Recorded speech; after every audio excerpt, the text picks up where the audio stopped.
इस कथा के माध्यम से हम यह जानते हैं कि कैसे भक्त ने भगवान की सेवा के लिए चोरी की। उस चोरी में कितना आनंद था। श्री हरिपाल जी नामक एक भक्त थे। उनका जन्म ब्राह्मण वंश में हुआ था। श्री हरिपाल जी गृहस्थ भक्त थे। इन्होंने श्री द्वारिकाधीश भगवान की उपासना में मग्न रहने वाले एक संत को अपने सदगुरुदेव भगवान के रूप में वरण किया था। श्री गुरुदेव जी महाराज श्री हरिपाल जी के घर में आया जाया करते थे। एक दिन श्री हरिपाल जी ने गुरुदेव जी से जिज्ञासा प्रकट की, भगवान, इस संसार में घर द्वार में हम फंसे पड़े हैं। घर गृहस्थी की जंजाल से मुक्त होकर भगवान के चरणाविंद को प्राप्त करना अत्यंत कठिन है। यहीं रहते हुए भगवान को प्राप्त करने का सबसे सरल उपाय कृपया करके हमें बताइए। श्री गुरुदेव भगवान ने कहा, हम तुम्हें ऐसा सरल उपाय बताएंगे कि एक दिन अवश्य भगवान आकर तुमसे मिलेंगे। श्री गुरुदेव जी ने कहा, तुम साधु संतों के चरणों में श्रद्धा रखकर उनकी खूब सेवा किया करो। तुमने जीवन में इस एक नियम का निर्वाह कर लिया तो भगवान प्राप्ति निश्चित है। सतत नाम जप करते हुए रोज किसी न किसी संत को श्रद्धा से भोजन कराया करो। भगवान संतों के पीछे पीछे चलते हैं। भगवान अपने भक्तों के समीप छाया की तरह चलते हैं और गुप्त रूप से श्री सुदर्शन जी भक्तों की रक्षा करते रहते हैं। संतों को रिझा लो तो भगवान रीझ जाएंगे। हरिपाल जी ने कहा, गुरुदेव, हम रोज संतों को कहाँ ढूंढने जाएंगे। गुरुदेव जी ने कहा, चिंता नहीं करो, तुम्हारे द्वार पर भगवान की कृपा से स्वयं संत आ जाएंगे। उस दिन से श्री हरिपाल जी संतों की सेवा करने लगे। साधु संतों से उनका प्रेम बड़ा हो गया। पहले श्री हरिपाल जी के पास बहुत धन हुआ करता था। संतों की बहुत सेवा करते थे। जो भी संत उनके घर आते वह प्रसन्न लौटते थे।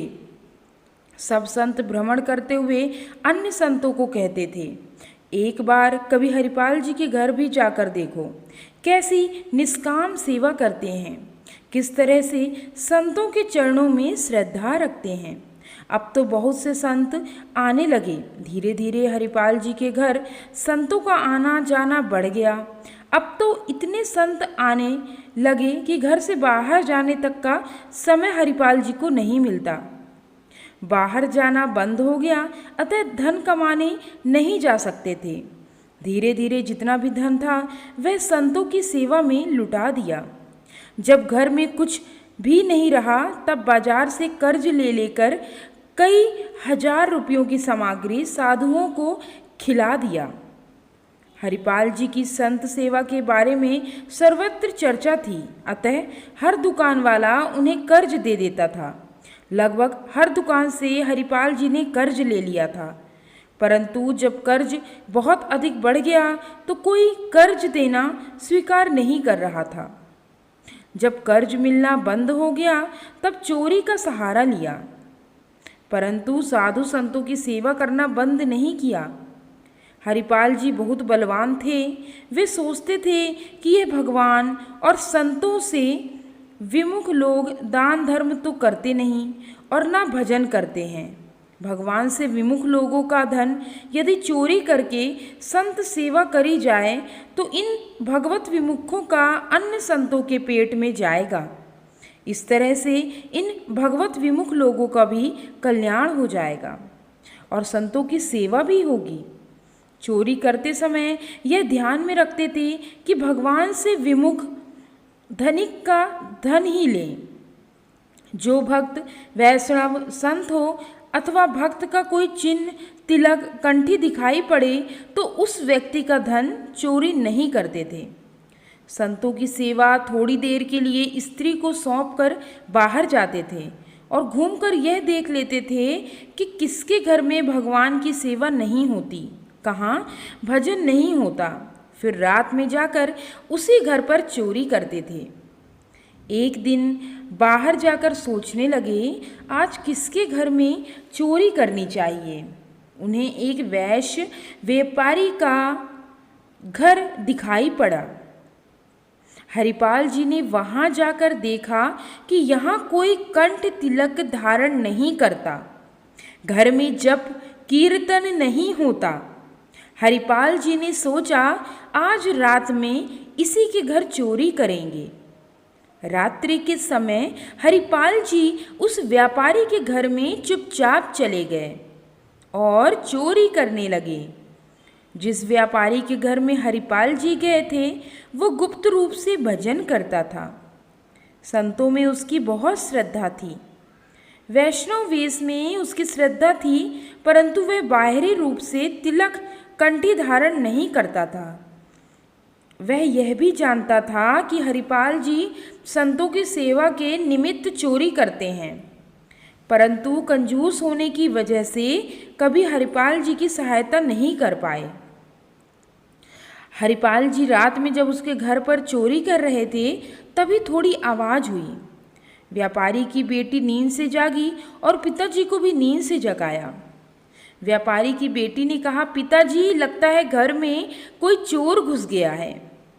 हरिपाल जी एक जगह छिप गए। व्यापारी अपनी बेटी से कहने लगा, शांत, आवाज़ ना करना। यहाँ श्री हरिपाल जी के अलावा चोरी कौन करता है? इस नगर में एक वही तो चोर हैं। हमारा परम सौभाग्य है कि हरिपाल जी हमारे घर चोरी करने पधारे। कंजूसी के कारण हम उन्हें धन तो कभी नहीं दे पाए, परंतु अब हमारा भी धन संतों की सेवा में लगेगा। तुम जाकर शांति से सो जाओ, नहीं तो संतों की सेवा में विघ्न होगा। वह दोनों जाकर सो गए, परंतु हरिपाल जी ने जब उनकी बातें सुन ली, हरिपाल जी रोने लगे और पश्चाताप करने लगे कि यह व्यापारी संतों में कैसा भाव रखता है। अब घर घर चोरी करना भी सही नहीं लगता। पता नहीं कौन गुप्त भक्त हो और हमें अपराध लगे। मन में बहुत ग्लानि हुई और निश्चय किया कि आज के बाद रात्रि के समय किसी के घर चोरी नहीं करूँगा। जिस चादर में चोरी का सामान ले जाते वह चादर भी हरिपाल जी उस व्यापारी के घर छोड़ आए। व्यापारी जान गया कि यह चादर संत हरिपाल जी की है। प्रसाद रूप में उसने उस चादर को स्वीकार किया और मस्तक से लगा लिया। सतत नाम और संत सिया में हरिपाल जी सिद्ध महात्मा हो गए थे। जैसे ही वह चादर व्यापारी ने अपने मस्तक में लगाई, उसके शरीर में आनंद की एक लहर दौड़ गई। पूर्व में वह संत और भगवान में श्रद्धा रखता था परंतु प्रत्यक्ष सेवा कभी नहीं करता था। उसकी बुद्धि ऐसी निर्मल हो गई कि वह भी संतों की सेवा में लग गया। तब से चोरी छोड़कर हरिपाल जी अभक्तों को पहचान कर लूटपाट करने लगे। एक भाला लेकर जंगल वाले रास्ते पर खड़े हो जाते। हरिपाल जी बड़े बलवान संत थे। वे मार्ग में देखते रहते कि कौन राम, कृष्ण आदि भगवान के नाम नहीं लेता, उसी को लूट लेते। एक दिन कुछ लोग उस रास्ते से जा रहे थे। हरिपाल जी ने उनके गले पर भाला रख दिया और कहा कि जितना भी धन है सारा हमें दे दो। उनमें से एक व्यक्ति डर गया और उसके मुख से निकल गया, हे द्वारिकाधीश, हे विठलेश, हे कृष्ण। हरिपाल जी भगवान का नाम सुनते ही पीछे हट गए और उन्हें छोड़ दिया। उन लोगों ने सब तरफ यह प्रचार कर दिया कि जंगल के रास्ते से जाने वाले सभी भगवान का नाम गाते हुए जाएं। उन्हें हरिपाल जी से कोई खतरा नहीं होगा। अब उस रास्ते से जाने वाले सभी लोग सीता राम, राधे श्याम, कृष्ण कृष्ण गाते हुए चलते। अब हरिपाल जी की लूटपाट पूरी तरह बंद हो गई थी। एक दिन द्वार पर बड़ी सी संत मंडली आ पहुंची। अब संतों का सत्कार कैसे करें? अपनी स्त्री से यही बातचीत करने लगे। घर में कुछ भी सामग्री ना थी। ऐसे में दोनों दंपत्ति भगवान का स्मरण करने लगे। निष्किंचन भक्त हरिपाल जी को चिंतित जानकर द्वारिका में श्री रुक्मणी जी के महल में विराजमान भगवान श्री कृष्ण सोच में पड़ गए। उनकी साधु सेवा की निष्ठा ने भगवान का मन हर लिया था। अतः भगवान ने मूल्यवान वस्त्र आभूषण धारण करके सेठ का रूप बनाया और चलने लगे। श्री रुक्मणी जी ने पूछा, प्रभु सेठ बनकर आज कहाँ जा रहे हो? इतने सारे आभूषण तो पहनकर आप कहीं जाते नहीं। प्रभु बोले, हमारा एक प्रेमी भक्त है, उसके पास जा रहा हूँ। रुक्मणी जी सोचने लगी कि ऐसा कौन सा भक्त है जिनके यहाँ इतने सज धज के जा रहे हैं। रुक्मणी जी ने कहा, मैं भी साथ में चलूं क्या?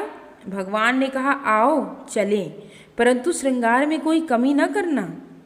सारे सुंदर आभूषण आप धारण करो और हमारे साथ चलो।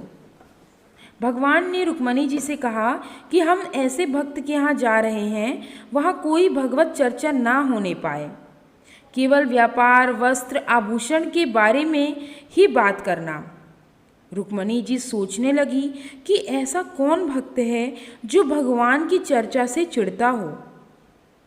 दोनों सेठ और सेठानी श्री हरिपाल भक्त के द्वार पर आए और पूछने पर श्री हरिपाल जी से कहने लगे, अजी मैं अमुक गांव जा रहा हूँ। मार्ग में अकेले जानकर अनेक संकट हैं।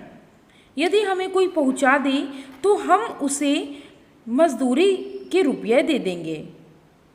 भक्त हरिपाल जी ने कहा कि संत लोग द्वार पर रुके हुए हैं, मजदूरी के रुपए पहले दे दो। सेठ ने रुपए दिए। उन रुपयों को लेकर आपने अपनी स्त्री को देकर कहा कि इन रुपयों से संतों का बाल भोग कराओ, मैं इन्हें पहुंचाकर अभी आता हूँ। जंगल में जाकर सेठ के पास बहुत सा धन देखकर श्री हरिपाल जी मन ही मन अति प्रसन्न हुए। श्री हरिपाल जी ने ध्यान देकर देखा कि उनके गले में माला और मस्तक में तिलक नहीं है। ये वैष्णवों का सा आचार, नाम उच्चारण आदि भी नहीं कर रहे। इनके शरीरों पर अति मूल्यवान इतने आभूषण हैं तो घर में सोना चांदी जवाहरात के भंडार भरे होंगे। ऐसे में यदि मैं यह सब छीन लूँ तो कोई विशेष हानि नहीं होगी। सेठ सेठानी भी केवल घर व्यापार की ही बातें कर रहे। एक स्थान पर रुककर श्री हरिपाल जी दोनों से बोले, तुम्हारे पास जितना सामान है सब साधु संतों के निमित्त न्योछावर अपने शरीर से उतार कर डाल दो, नहीं तो पिटोगे। उन दोनों ने सब कुछ उतार कर डाल दिया। श्री रुक्मणी जी अंगुली में एक छल्ला था, वह उनसे नहीं निकला। तब श्री हरिपाल जी उंगली मरोड़कर उसे निकालने लगे। तब वे बोली, अरे तू तो बड़ा ही कठोर है, मेरी उंगली टूट जाएगी, इस छल्ले को छोड़ दे। भक्त जी ने कहा, छोड़ कैसे दूं, इससे तो कई संतों का भोजन होगा। इस साधु सेवा निष्ठा की बात सुनकर भगवान ने सेठ रूप को त्याग दिया और श्याम सुंदर अनूप रूप धारण करके अपने भक्त को दिखाया।